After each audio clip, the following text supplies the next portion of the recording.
하나님의 권능이라는 제목으로 지난주 그리고 지지난주에 이어서 오늘은 에스겔서 세 번째 말씀을 전하도록 하겠습니다. 오늘 이 에스겔서 세 번째 시간을 마무리하면서 전체적으로 다시 한 번 더 에스겔서를 되돌아보려고 합니다.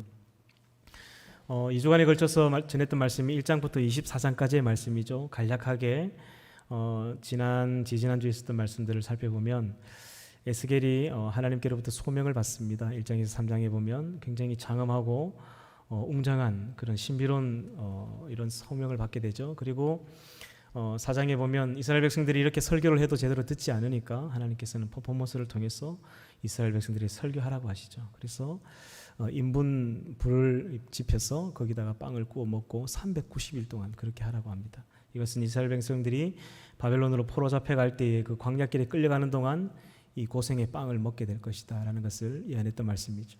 그리고 5장으로 넘어가게 되면 이 5장에서 이 에스겔의 모든 털을 다 뽑으라고 합니다. 머리털, 수염 다 뽑아가지고 3분의 1로 3등분을 하라고 하죠. 그래서 3분의 1은 칼에 죽임을 당할 것이고 3분의 1은 불태워서 죽임을 당할 것이고 3분의 1은 온 세상 열방으로 흩어지게 될 것인데 그렇게 도망가는 길을 따라 칼이 따라다니면서 너희를 죽이게 될 것이다. 하나님의 진노가 크게 달아있는 이 모습을 선포하게 됩니다. 그리고 6장에 보면 이제 하나님의 이 심판은 정해졌고 다시는 번복이 없다. 그리고 7장에는 이제 임박했다라는 것을 설교하죠. 실제로 6년 후에 하나님의 이 말씀은 문자 그대로 이루어지게 됩니다. 그래서 이제 8장에 보면 이 유다의 장로들이 와서 따지죠. 우리가 뭘 그렇게 잘못했습니까? 지금 우리가 당하는 이 고난은 우리가 잘못한 것보다 훨씬 더 큰 고난을 당한 것 같다. 하나님은 공평하시지 않은 것 같다라고 와서 따지죠. 젊은 에스겔이 제대로 대답을 잘 못하니까 하나님께서 환상 중에 에스겔의 머리채를 딱 잡아서 슉 올려서 슉 데리고 와서 어디로 데리고 가죠? 예루살렘으로 데리고 와서 이 예루살렘 백성들이 행하는 이 가증한 짓들, 이 우상을 섬기고 음행을 하고 죄를 짓는 이 모습을 그대로 보여줍니다. 그리고 이렇게 얘기하죠. 너 사람의 자식아 똑바로 보고 너 유다의 장로들에게 대답해라 라고 합니다. 그렇게 해서 여기저기를 데리고 다니면서 에스겔에게 그 장면을 보여주죠. 그래서 이제 이 백성을 심판하기 위해서 하나님은 죽이는 무기를 준비합니다. 살육하는 기계를 준비하죠. 내가 이 백성을 살육한 기계로 다 심판하겠다라는 말씀이 9장에 나오는데 그러나 그 중에서도 하나님께서 구원해 줄 사람들이 있다라는 얘기를 합니다. 어떤 사람들이 그 가운데 구원을 받느냐? 죄가 죄인 줄 아는 사람들. 우리가 하나님을 섬기면서 이런 죄를 지어도 되나 하면서 슬피 우는 사람들을 하나님은 그 이마에 이렇게 표를 주셔서 그 죽이는 무기가 이 백성을 심판하고 지나갈 때에 하나님 살려주신다라는 말씀을 하셨습니다. 그리고 10장에 보면 천사의 아주 두려운 위용 있는 모습을 보여주죠. 우리가 아는 천사와는 전혀 다르다고 말씀드렸죠. 그룹이라고도 하고 케루빔이라고도 하고 하나님의 보좌 앞에 있는 네 생물 같은 이 천사들은 6날개를 가져서 2날개는 얼굴을 가리고 2날개는 몸을 가리고 2날개는 발을 가리고 그의 모습이 사자 같기도 하고 그 얼굴이 독수리 같기도 하고 소 같기도 하고 사람의 형상 같기도 하고 이 4가지의 형상을 가지고 있다고 했죠.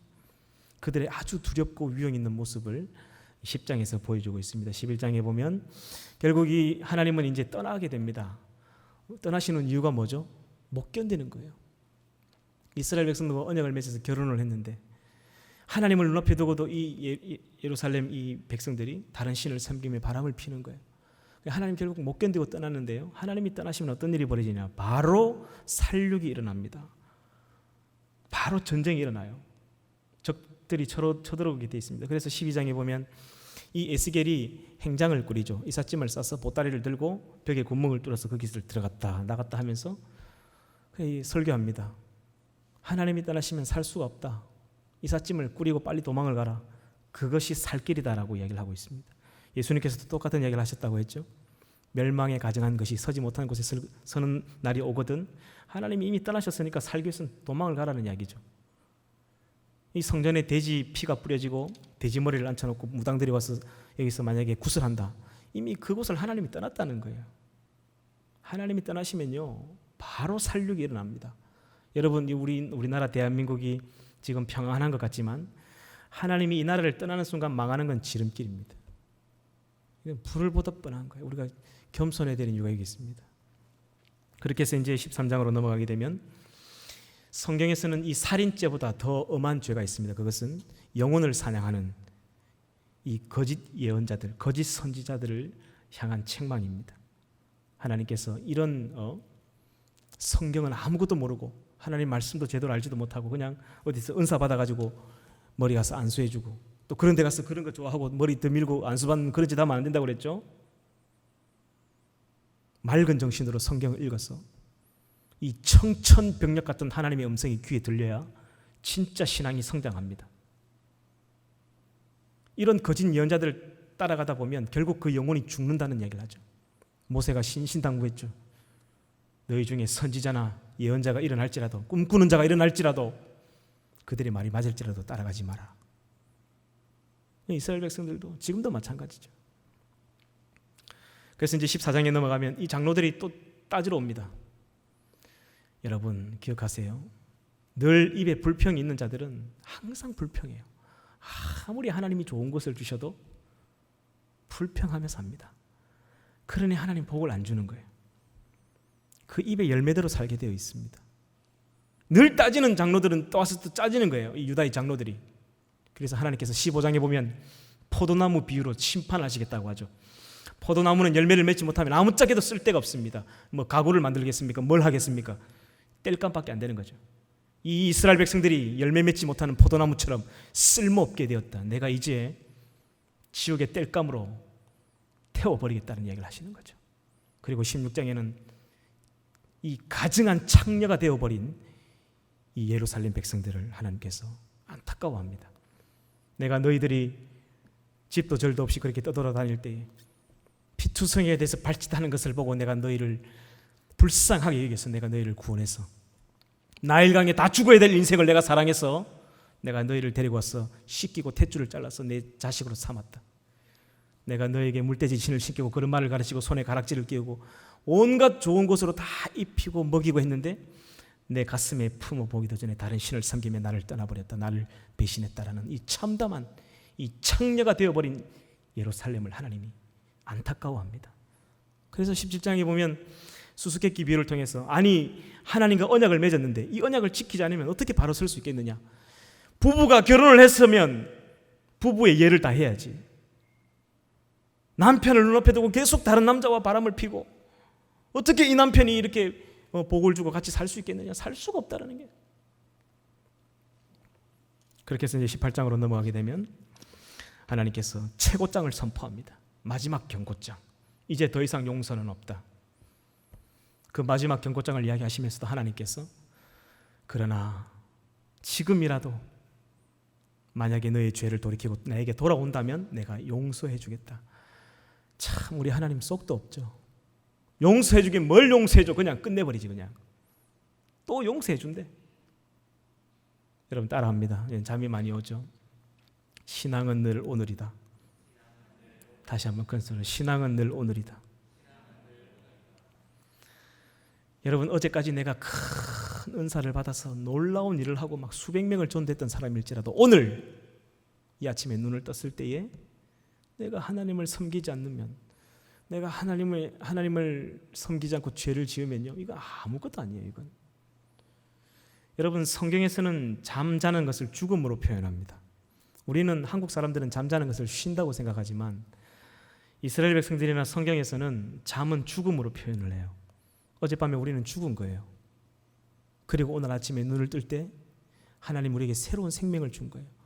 그래서 저와 여러분들은 오늘 이 하루가 단 한 번도 살아보지 않은 새로운 한 날인 거예요. 여러분 아멘입니까? 이 한 날을 우리에게 선물로 주셨습니다. 눈을 뜰 때마다 기억해야 돼요. 오늘 내가 예수 그리스도를 지금 믿고 있는가? 그분이 나의 구세주인가? 어제까지 믿었는데요. 그거 아무 문제 없습니다. 나 옛날에 예수 잘 믿었는데요. 아무것도 아닙니다. 그거. 오늘 지금 내가 하나님을 믿고 있는가? 이것을 날마다 점검해 봐야 됩니다. 여러분 엊그제 교회 장례가 있어가지고 실로암 공원 묘지에 갔다 왔습니다. 거기 가보니까 이 유골함들을 이렇게 모아둔 진열장이 있어요. 그 진열장에 보면 5살짜리 어린 아기가 죽어서 유골함에 있는 애도 있고 한 뭐 10살 정도 되는 초등학교 한 5학년쯤 되는 애가 이렇게 유골 하면 그 사진이 있어요. 어떤 애는 여러분들 딱 나이 20살, 21살 아이도 있습니다. 거기에 포스트잇으로 부모들이 다 편지를 적어놨어요. 사랑하는 딸아, 오늘은 네가 너무 보고 싶어서, 너무 그리워서 내가 너를 찾아왔다. 다시는 너를 만날 수 없으니 내 마음이 너무 아프구나. 그런 포스트잇이 막 이만큼 쌓여져 있어요. 제가 그걸 보면서 느낀 게 뭐냐면요, 하나님이 우리에게 생명을 주신 거예요. 생명.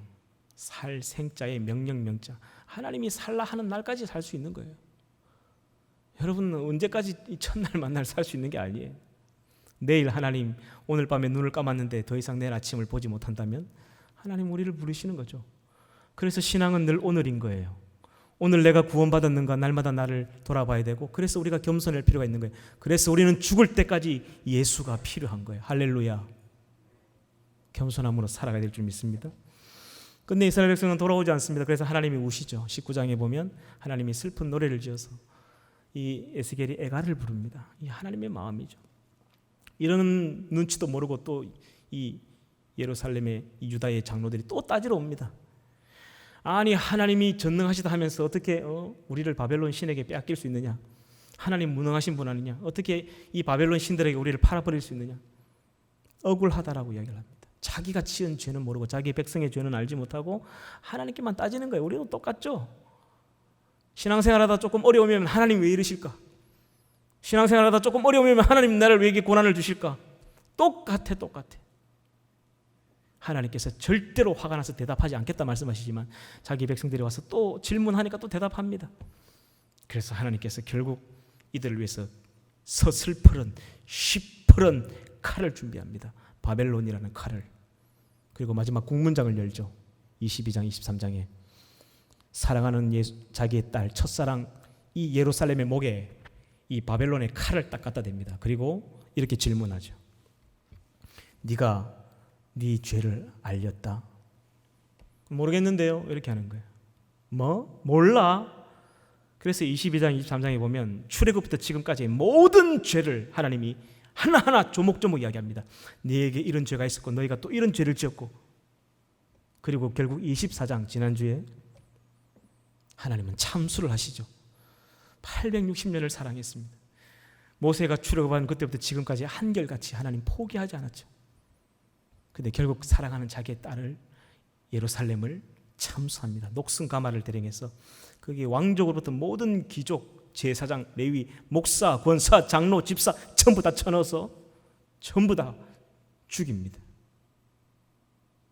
하나님의 분노가, 하나님의 진노가 이렇게까지 표현되어 있는 말씀이 다른 데서는 찾아보기가 힘들어요. 이건 지옥의 축소판이죠. 에스겔서를 읽어봐야 하나님의 심정을 알 수 있습니다.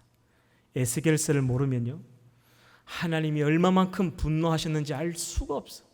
에스겔서를 읽어보지 않으면 인간이 얼마나 타락한 존재인지를 알 수가 없습니다. 에스겔서를 읽어보지 않으면 인간이 얼마나 이 본성적으로 추악한 존재인지, 악독한 존재인지 몰라요. 에스겔서를 봐야 사람은 안 되는구나. 우리는 본성적으로 안 되는 존재구나. 그래서 우리에게 예수가 필요한 거구나. 내 의로는 아무것도 할 수 없구나. 그래서 예수님이 우리에게 은혜구나. 하나님이 얼마나 처참한 심정으로 사랑하는 아들 예수님을 우리에게 보내주셨구나. 여러분 구약 성경을 읽어보지 않으면 요한복음 3장 16절을 절대로 이해할 수가 없어요. 하나님이 세상을 이처럼 사랑하셔서 우리에게 예수님을 보내주셨다는데 그 이처럼이라는 단어를 이해할 수가 없습니다. 구약 성경을 읽어보지 않는데 어떻게 알 수 있을까요? 그걸 하나님이 이렇게 처참한 심정 속에서도 결국 포기하지 않고 예수님을 우리에게 보내준 거예요. 있을 수가 없는 일이죠. 그래서 이 구약 성경을 봐야, 하나님의 이 참담한 심정을 봐야 예수님이 나에게 어떤 존재인지를 알 수 있다는 것이죠. 그렇게 해서 결국 참수를 하는데 오늘 25장부터 마지막 장까지는 어떤 이야기가 나오냐면요, 25장부터 32장까지는 간단합니다. 하나님께서 이 시퍼런 칼을 딱 자기 딸 예루살렘의 목을 딱 치고 나니까, 잠수하고 나니까 그 주변에 이 논팽이들이 보이는 거예요. 그동안 이 이스라엘 백성과 붙어 먹었던 이 창녀와 놀아났던 이 건달들, 논팽이들, 모압 족속, 암몬 족속, 이런 것들이 보이는 거예요. 그래서 하나님 이 분노를 참지 못하고 이 칼을 빼든 칼을 그대로 심판합니다. 25장에 보면 모압을 심판하고, 그리고 또 어디를 심판하죠? 암몬, 에돔. 26장에서 28장에는 두로와 시돈의 목을 치고 29장에는 애굽의 목을 칩니다. 그리고 32장을 레벨을 한번 찾아보세요. 32장 펼쳐보세요. 32장 18절 전부 다 목을 쳐서 한 구덩이에 하나님이 집어넣는다는 표현을 쓰십니다. 에스겔서 32장 18절 말씀을 좀 떼어줄 수 있으면 떼어주셔도 좋을 것 같습니다. 인자야 애굽의 무리를 위하여 슬피 울고 그와 유명한 나라의 여자들을 구덩이에 내려가는 자와 함께 지하에 던지며, 그렇게 해서 모두 잠수해서 그 구덩이에 집어 던지는데 22절에도 보면 아수르가 그 구덩이 속에 있고 24절에는 엘람이 있고 26절에는 메섹과 두발이 거기 있는 거예요. 하나님이 이렇게 참수를 해버리는 장면이 나옵니다. 하나님께서 이렇게 다 심판을 하고 나니까요, 그리고 자기 딸을 그렇게 사랑했던 첫사랑인 딸을 하나님 참수하고 나니까 그 마음이 너무 아픈 거예요. 그래서 에스겔을 부릅니다. 너 일로 와. 너도 나의 이 참담한 심정을 느껴보고 너 설교해 하면서 이 에스겔의 아내를 데리고 갑니다. 아내를 죽인다는 말이죠. 그리고 이 에스겔로 하여금 이 참담한 심정을 느끼게 합니다. 네가 가장 사랑한, 네 눈에 가장 아름다운 그 아내를 밤에 하나님 데려가시죠. 그래서 에스겔 보고 이렇게 이야기합니다. 너는 내가 이 예루살렘에 이 이스라엘 백성들 앞에 파수꾼으로 세웠다. 너는 이 백성들이 듣든지 안 듣든지 가서 전해라. 나의 이 참담한 심정을, 나의 말을 똑바로 전해라. 이들이 듣고 안 듣고는 내가 마지막에 심판하겠다. 너의 역할은 뭐냐? 이 백성이 듣든지 안 듣든지 가서 전해라는 거예요. 여러분, 이 에스겔의 삶을 보면요, 참 제가 이 시대 때 안 태어난 게 감사한. 아니, 백성들한테 설교하면 아무도 안 듣고 돌아오는 거는 막 돌팔매질만 당하고, 답답해가지고 하나님께 하소연하면 너 하소연하지 마라 그러죠. 그러면 어떻게 합니까? 에스겔은 예레미야도 마찬가지였죠. 백성들한테 가서 설교하면 아무도 듣지 않습니다. 날마다 두드려 맞습니다. 하나님, 제가 더 이상은 설교를 못하겠습니다 하니까, 그리고 차라리 그냥 이 백성은 듣지 않으니까 하나님 나한테 이야기해 주세요. 그러면 제가 이 백성을 위해서 기도할 게 아니니까 너 이 백성 위해서 기도하지 마. 그 기도는 내가 듣지 않을 거야. 어떻게 하란 말입니까? 이 예언자들, 이 예레미야나 에스겔의 이 삶을 보면요, 제가 목회하는 거는 아무것도 아닌 것 같아요. 너무 쉽게 목회를 하는 것 같아요. 그렇게 하나님께서 이 에스겔에게도 똑같은 분노를 표출하십니다. 하나님의 예언자임에도 불구하고 그만큼 화가 많이 나셨다라는 것이죠. 자, 33장 13절 한번 펴봅시다. 33장 13절. 여기에는요, 여러분 구원파의 잘못된 구원관을 반박할 수 있는 말씀이 나옵니다. 여러분 줄을 꺼놓고 이런 걸 외워야 돼요. 이런 게 진짜 요절이죠. 같이 한번 읽어볼까요? 33장 13절 시작. 가령 내가 의인에게 말하기를 너는 살리라 하였다 하자. 그가 그 공의를 스스로 믿고 죄악을 행하면 그 모든 의로운 행위가 하나도 기억되지 아니하리니 그가 그 지은 죄악으로 말미암아 곧 그 안에서 죽으리라. 여러분, 구원파들은 이렇게 얘기하죠. 한번 구원받으면 끝난다. 죄 지어도 된다라고 이야기하죠. 한번 구원받으면 예수 그리스도의 은혜로 우리의 모든 죄가 씻어졌기 때문에 우리는 의인이 되었다. 그래서 우리는 이제 마음대로 끄리낌 없이 행동해도 된다라고 이야기를 합니다. 근데 성경은 전혀 다른 이야기를 하네요. 33장 13절. 여러분, 요즘에는 이런 구원파들이 잘 돌아다니지 않는 것 같아요. 옛날에는 굉장히 많았거든요. 지하철이나 뭐 어디서나. 그들하고 대화를 해보면 대화가 안 통해요. 그냥 말을 안 듣고 길을 막아버리고 있습니다. 자기 말만 해요. 그런 사람을 만나면 기억하세요. 3313 따라합니다. 3313. 에스겔서 33장 13절을 딱 꺼내들고 이야기를 해줘야 됩니다. 여러분, 이런 걸 외우고 다녀야죠. 우리가 대학교에 가서 선교단체 CCC나 뭐 SFC를 들어가면 말씀 요절을 외우는 훈련을 많이 받습니다. 그죠? 그런데 그런 요절들이 대부분 다 하나님이 좋아하는 요절이 별로 아닙니다. 다 이기적인 요절들이죠. 내가 좋아하는 요절, 하나님 응답하신다. 믿는 자에게 능치 못함이 없다. 막 기도하라, 구하라, 하나님 주신다. 여러분, 우리 한국교회가 외우고 다니는 요절들을 가만히 보면 다 이기적인 요절들입니다. 하나님이 좋아하는 요절은 따로 있어요. 이런 게 진짜 하나님이 좋아하는 요절이죠. 네가 죄를 용서받고 의인인 척하지만 죄를 지으면 아무것도 아니다. 하나님 이런 걸 좋아하시는데 우리는 전혀 다른 걸 좋아해요. 연말 되면 뽑기 또 뽑기 하죠, 그죠? 정말로 절대로 교회가 그런 일을 해서는 안 됩니다. 이건 하나님의 이름을 경멸하는 행동이죠. 하나님은 올해도 이 말씀 전체로 우리에게 주셨고 작년에도 전체적으로 다 주셨습니다. 여러분 아멘입니까? 한 절 뽑아서 그 장사하는 사람들 전부 다 그냥 좋은 말만 다 적어놔서 딱 보면 나한테 준 말씀 같습니다. 얼쭉 그거 한 절 읽으면서 하나님 나에게 이런 말씀을 주시다 할렐루야 하면서 하나님의 말씀을 경멸하는 행동이죠. 한국교회가 절대로 하지 말아야 될 행동 중에 하나가 저는 이런 거라고 생각합니다. 요절주의를 요절내야 됩니다. 하나님 말씀을 가감없이 읽어야 되고 이런 하나님이 이 백성을 저주하고 죽이고 참수하는 이런 것도 우리가 바로 볼 줄 알아야 됩니다. 여러분 제가 이 에스겔서를 전하면서 좀 걱정하는 청년들이 있더라고요. 목사님 너무 심한 표현들이 이거 이상하지 않을까요? 막 이런. 근데 가감없이 저는 하나님 말씀을 전해야 될 사명이 있는 거예요. 여러분 듣든지 안 듣든지 하나님 말씀을 이렇게 뭐 잘 된다 복 준다만 전할 수가 없어요. 청년들이 좋아하는 말씀, 청년들이 앞으로 어떻게 살아가야 될지 비전을 선포하는 말씀, 그것만을 전할 수가 없습니다. 있는 그대로를 전해야 되는 사명이 저에게 있기 때문이죠. 이 에스겔의 파수꾼의 사명이 저에게도 있는 것 같습니다. 그리고 34장에는요 하나님께서 이스라엘의 이 사꾼 목자들을 심판한다는 이야기가 나옵니다. 예나 지금이나 목회자들 중에서도 사꾼들은 많이 있습니다. 아무튼 하나님의 양떼를 좋은 꼴을 좋은 말씀을 먹여야 되고 이 하나님 성경 66권을 가감없이 먹여야 되는데 날마다 잘 된다 복 준다 피자나 라면 같은 말씀만 초콜릿 같은 말씀만 먹여가지고 하나님의 이 양들을 전부 다 당뇨병을 만들게 하는 이런 말씀을 전하면 안 된다고 생각합니다. 그리고 성도들에게 너무 과중한 헌금을 부담시켜가지고 교회를 크게 짓는다고 전부 집을 담보 잡히게 해가지고 양의 털만 하나님 깎으라 했는데 그 양의 그 살을 뜯어먹고 그 양의 피를 빨아먹는 이런 목자들은 사꾼 목자라고 저는 생각합니다. 이런 자들을 하나님이 심판한다는 이야기가 34장에 나옵니다. 이런 자들은 예나 지금이나 항상 있는 것 같아요. 그리고 35장에 넘어가면 하나님께서 에돔이라는 나라를 심판하시겠다는 이야기를 합니다. 성경에 보면 이 에돔이라는 족속을 심판하겠다는 게 굉장히 곳곳에 나옵니다. 4번에 걸쳐서 나와요.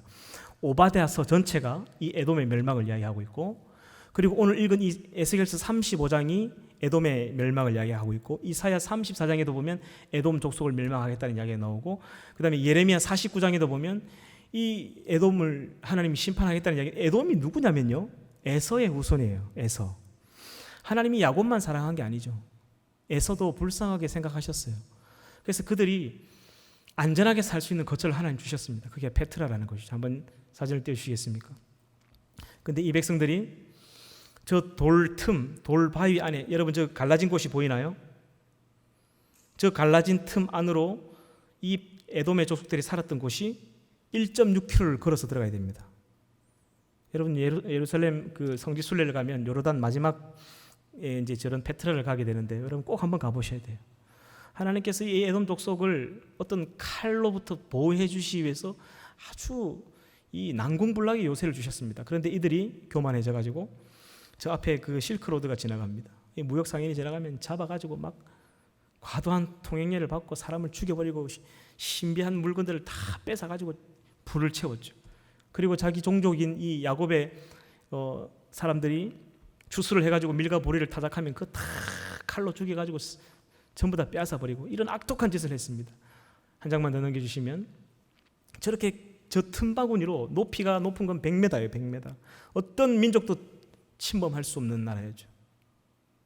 저 안을 이렇게 1.6km로 들어가면 어렴풋이 저런 게 보이죠. 여러분 저게 그냥 뭐 이렇게 시멘트나 공구리로 만든 게 아니라 손으로 돌을 깎아서 만든 거예요. 제가 볼 때 이 돌을 깎아서 만드는 거는 천부적인 재능이 있는 사람이었던 것 같아요. 약간 석회석이라서 긁어내면 끓깁니다. 그리고 물을 부어버리면 굳어져 버리죠.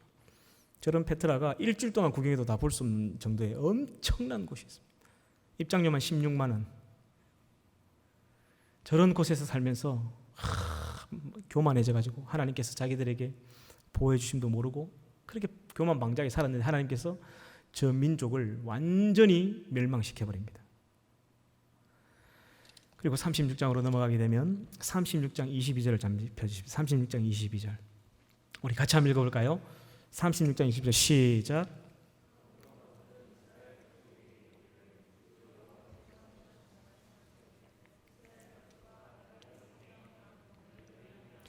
너희가 들어간 그 여러 나라에서 더럽힌 나의 거룩한 이름을 위함이라. 여러분 이게 무슨 말씀이냐면 36장에 하나님께서 때가 되면 내가 이 백성을 다시금 그 바벨론 포로에서 돌아오게 하신다는 말씀을 하십니다. 근데 돌아오게 하는 이유가 뭐냐면 이스라엘 백성이 잘해서 착해서 그들이 뭐 스스로 회개를 했어 의로워서 그거 아니라는 거예요. 더럽혀진 나의 이름을 하나님께서 회복시키기 위해서 때가 되면 하나님의 이름을 회복시키기 위해서 이 백성들을 돌이켜 주시겠다는 이야기를 하는 거예요. 여러분 우리가 살아가면서 쉬 놓치는 부분이 이런 것 같아요. 하나님의 이름을 망령되 일컫는 이 10계명의 3계명을 우리는 잘 생각하지 않습니다. 여러분 그리스도인들이 살아가면서 정말 많이 범하는 죄가 보면 하나님의 이름을 더럽히는 행동들이죠. 여러분 어떤 친구들은 이 하나님이라는 존재를 알아요. 그리고 하나님이 내게 예수 그리스도를 통해서 놀라운 있을 수 없는 은혜를 베풀으셨다는 걸 알고 있습니다. 그리고 성령 하나님이 나와 함께 하신다는 걸 알고 있는데 목사님 저는 평생 동안 내 마음대로 하고 싶은 대로 막 술 퍼먹고 담배 피우고 막 하고 싶은 대로 죄 다 짓고 살다가 죽기 전에 딱 마지막에 예수 믿고 저는 죽을랍니다. 그래도 나 구원받는 거 아닙니까? 이것은 여호와의 이름을 더럽히는 행동이죠. 성령을 해방하는 죄고 이는 용서받지 못할 죄입니다. 여러분 십자가 한편에 있었던 그 강도는요 살인자도 있지만 대부분 다 정치범들이 많았습니다. 그 사람은 정말 예수 그리스도를 몰랐던 거예요. 그러나 마지막에 십자가에 달려보니까 그 예수 그리스도가 하나님의 아들인 걸 그때서야 깨닫고 예수님께 부탁하죠. 이런 자들은 몰랐기 때문에 하나님께서 이 용서의 여지가 있는 거지만 하나님의 은혜도 알고 예수 그리스도의 구속의 은혜도 받았고 성령님의 은혜도 받은 자들이 알고 있으면서도 한평생 내 마음대로 살겠다? 아이 나는 막 마지막에 죽을 때 예수 믿을게요. 여호와 이름을 더럽히는 행동입니다. 하나님의 이름을 경멸하는 행동이죠. 굉장히 조심해야 되는 부분들이 이런 것에 있다는 것이죠. 자 그리고 이제 오늘 함께 읽은 이 37장은요 여러분 너무나 잘 아는 이야기죠. 하나님께서 이 마른 뼈를 다시금 살리겠다라는 것이죠. 에스겔서 24장에 보면 이스라엘 백성을 참수할 때에 녹슨 가마에다가 자기 백성을 다 집어넣습니다. 뼈가 물렁물렁해질 때까지 하나님께서 끓인다고 하셨죠. 심판하셨죠. 그래서 이 이스라엘 백성들이 마른 뼈처럼 다 널브러져 있는 거예요. 온 세상으로 흩어져 있는 거예요. 살아날 수 있는 가능성 1%도 없습니다. 그러나 하나님께서 전적인 하나님의 은혜로 전적인 하나님의 권능으로 내가 이 뼈를 다시금 살아나게 하겠다. 그리고 이 뼈가 살아나면 그때는 어떤 민족도 건들 수 없는 강력한 군대가 될 것이다 라는 이야기를 하시죠. 오늘 시간 관계상 마지막 10절만 보겠습니다. 10절 에스겔서 37장 10절 같이 한번 읽어볼까요? 시작. 이에 내가 그 명령대로 대언하였더니 생기가 그들에게 들어가매 그들이 곧 살아나서 일어나 서는데 극히 큰 군대더라. 이 말씀은 문자 그대로 이루어지게 되죠. 여러분 지금의 이스라엘 백성들 유대인들은 전 세계에서 가장 강력한 군대를 가지고 있는 민족이 되었습니다. 어떤 나라도 침범할 수 없는. 여러분 우리가 이 유대인들을 좀 알 필요가 있는데요. 유대인들을 알아야 우리 뉴스가 보입니다. 유대인들을 알아야 신문이 보여요. 유대인들을 모르고는 절대로 주식을 할 수가 없습니다.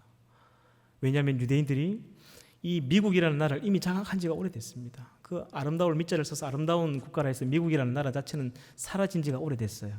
왜? 이미 유대인들이 그곳에 들어가서 그 미국 자체를 전부 다 장악한 지 오래가 됐습니다. 그들이 한 나라에 들어가면 가장 먼저 하는 일이 뭐냐면 금융을 다 사로잡습니다. 모든 금융을 유대인들은 다 선점을 한 다음에는 언론을 딱 잡아요. 지금의 모든 미국의 방송국들은 전부 다 유대인 소유입니다. 실소유주들이. 그 다음에는 이 지식인들을 다 잡습니다. 그래서 하버드, 예일, 프린스턴 전부 다 이미 유대인들 소유예요. 그곳에 가서 우리가 공부를 하는 유대인들의 그 사상 교육을 받게 되어 있습니다. 왜냐하면 거기서 가르치는 사람들이 대부분 다 유대인들이에요. 그래서 이 모든 정계를 다 잡고 있습니다. 미국의 대통령은 누가 세우느냐? 미국인들이 투표를 해서 천만에요. 그 뒤에 공화당이라는 이 유대인들 큰 손들이 있어요. 자기들이 원하는 사람을 세워서 꼭두가시 노릇을 하게 하는 거예요. 그렇게 해서 만약에 이스라엘의 전쟁이 터진다 그러면 전 세계 나라 군대를 호출할 수 있는 능력이 있습니다. 영국, 호주, 일본, 한국, 이 유대인들의 부름을 다 받고 전부 다 가야 됩니다. 여러분, 우리나라의 그 화폐를 찍어내는 한국은행은 우리나라 국가 소유죠. 미국의 달러를 찍어내는 것은 미국의 국가 소유일까요? 유대인들 개인 자산입니다. 그 연방 그 은행은 마음대로 달러를 찍어내요. 그 유대인들이. 그러다가 이 달러가 너무 많아져서 달러 환율이 확 떨어지면 어떻게 하죠? 미국의 의장들이, 그 연방법원의 유대인들이죠. 의장들이 말 한마디 딱 하면 전 세계 주식시장이 출렁거립니다. 여러분, 이 사람들이 전부 다 이 대한민국에 있는 은행들을 전부 다 사로잡은 지 오래됐죠. 지금 우리 한국에 있는 은행 중에 순수 한국 자본이 거의 없습니다. 거의 95%가 다 이 외국 자본이죠. 우리가 신한은행, 국민은행, 우리나라 은행인 줄 알았죠. 아닙니다. 이미 다 외국계 자본들이죠. 소유주가 이미 다 넘어갔어요. 삼성, 이건희 건 줄 알아요? 그렇지 않습니다. 삼성의 지분 60% 이상이 다 그 유대인들 소유예요. 그들의 말 한마디로 이 엄청난 금액으로 돈을 넣었다가 뺐다가 넣었다 뺐다 하면서 장난을 치죠. 그렇게 해서 지금 이 전 세계 모든 전쟁 물자며 무기며 언론이며 다 장악하고 있는 사람들이 유대인들이에요. 이런 유대인들에 대한 특강을 제가 다음에 한 번 더 하도록. 유대인들을 모르면 절대로 경제를 볼 수가 없습니다. 유대인들을 모르면 절대로 이 신문이 보이지 않아요. 뉴스를 알 수가 없어요. 하나님이 이런 강력한 군대로 세워지게 하셨습니다. 문자 그대로 이루어졌죠. 그리고 이제 38장 39장은요, 앞으로 이제 전쟁이 일어날 텐데 이 전쟁은 아직 일어나지 않았습니다. 그 이 전쟁이 어떤 전쟁이 될지는 모르겠지만 중국과 미국의 전쟁이 될 수도 있고, 이 마지막 전쟁이 38장과 9장이 나오고 40장부터 마지막 47장까지는 성경의 가장 어려운 난제입니다. 이미 요한계시록도 다 풀렸습니다. 성경으로 성경을 해석하는 깨끗한 성경 해석으로 다 풀렸습니다. 이번 주 토요일 날 제자 컨퍼런스 때 이 요한계시록이 어떻게 들려지는지 제가 보여드리겠습니다. 이미 재론의 여지가 없이 깨끗하게 해석됐지만 아직도 이 성경 66권 중에 가장 어려운, 풀려지지 않은 난제가 에스겔서 40장부터 47장까지죠. 이 부분은 아직 알 수가 없습니다. 바벨론 포로 이후기를 맞춰도 맞지 않고 마지막 종말의 때를 맞춰도 맞지 않습니다. 이 부분도 다음에 특강할 수 있는 시간이 있으면 제가 한번 말씀을 전하도록 하겠습니다. 이제 말씀을 마무리하도록 하겠습니다. 여러분, 제가 이 에스겔서를 3번에 나누어서 중요하기 때문에 설교를 했습니다. 제가 처음 시작할 때 이런 이야기를 했어요. 에스겔서는 너무너무 중요하다. 왜? 에스겔서를 모르면 절대로 하나님의 심정을 알 수가 없다. 여러분, 이런 하나님의 분노하심을 우리가 알아야 된다. 이런 하나님의 감정, 이런 처절한 심정들. 그러나 이런 상황 속에서도 다시금 예수 그리스도를 보내주셨던 그 하나님의 은혜, 우리가 이 에스겔서를 통해서 하나님을 알 수 있다라는 것이죠. 처음 전했던 말씀의 제목이 하나님이 강하게 하신다였어요. 에스겔도 마찬가지지만 지금 우리도 참 험악한 세상을 살아가고 있습니다. 쉽지 않은 삶을 살고 있어요. 그러나 에스겔을 강하게 하셨던 하나님이 저와 여러분의 삶도 강하게 하실 줄 믿습니다. 두 번째 전했던 말씀이 하나님의 심정입니다. 이 에스겔서를 통해서 하나님을 다시금 알 수 있는 저와 여러분들 축복합니다. 하나님이 어떤 분인가, 그 하나님이 어떤 마음으로 우리를 이렇게 사랑하고 계신가, 예수 그리스도를 보내주셨는가를 다시 볼 수 있는 저와 여러분들 되길 바라고, 오늘 하나님의 권능, 살아날 가능성이 1%도 없는 마른 뼈 같은 이들도 하나님이 다시금 살릴 수 있는 분이다. 그 권능의 능력의 주님을 신뢰하며 의지하며 살아갈 수 있는 우리 청년들이 되기를 축복합니다. 우리 찬양할까요?